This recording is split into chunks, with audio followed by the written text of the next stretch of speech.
Today we're looking at the Street Glide and the Road Glide, and these are the 2024 models, courtesy of Harley Davidson Atlanta.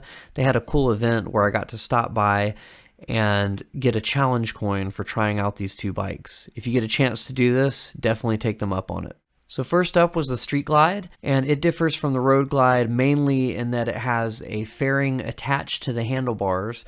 So when you turn the handlebars, the fairing turns, where the Road Glide does not. And the handlebars are a little bit lower on this one. So to me, the riding position was a little more similar to my Honda Rebel, where I'm used to the handlebars being low. However, you can't really recline as nicely as you can on the Road Glide, which you'll see here in a minute. So both of these bikes have the same engine, and they really respond very similarly. The main difference is this fairing and the handlebar height, along with certain things that go along with the fairing, like the display screen and some other features. Today, I'm just focused on the riding. I didn't really look that deeply into the features. I'm just curious about how does it feel to ride them. So both of these, Glide is a very good name for these bikes because on the road, they really do feel like they glide effortlessly.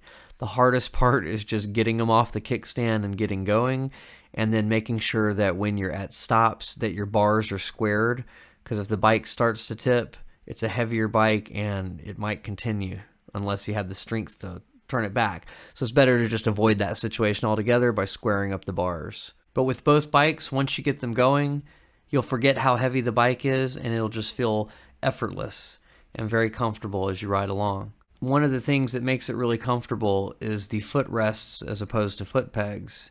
I'd never ridden a bike with footrests before these, and I can see why people like them. One slight difference between the two models, and this is probably something you can adjust, but the shift lever on the Street Glide was a little bit lower, and I felt like I had to move my foot pretty far on the Road Glide to move the shifter. The clutch levers on both of these bikes takes a little bit of effort to pull in, and if you wanted to, you could probably adjust this. I know a lot of people don't mind this. It's just if you were to have a wrist injury or something, you may want to make the clutch a little bit easier to pull in. So now let's talk a little bit about the Road Glide. I really do like that the fairing does not move with the handlebars. There's something just nice about seeing the handlebars turn and not having a whole bunch of plastic turning with it. So this is definitely my favorite of the two bikes. The other thing is those handlebars are really a perfect height. They may seem a little bit high for someone of my height, but I tell you, once you get riding, it's very comfortable. And it's nice to recline just a little bit. It was about the most comfortable ride of any test ride I've done.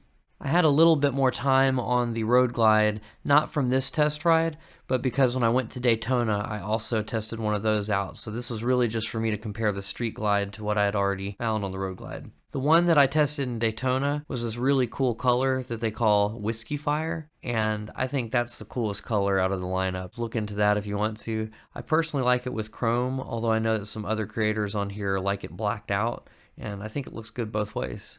As far as looks go, I kind of prefer the Road Glide over the Street Glide as well. There's something just cool about that fairing being a little bit bigger, something about the headlights being, or headlight, I guess, being wider like this, that just looks right on a bike this big. But I understand some people are not a fan of a huge fairing like that, and they may enjoy the Street Glide for that reason. I heard that the Road Glide is a little bit more aerodynamic because of this fairing, and because the bars don't move when the wind hits it. But to me, I wasn't going highway speeds, so I couldn't really determine that, but I do like the way it looks better. Which bike is your favorite? Let me know in the comments below, and have you gotten a chance to test ride these? I hope you enjoyed this video. If you'd like, subscribe for more, and I will see you on the next one.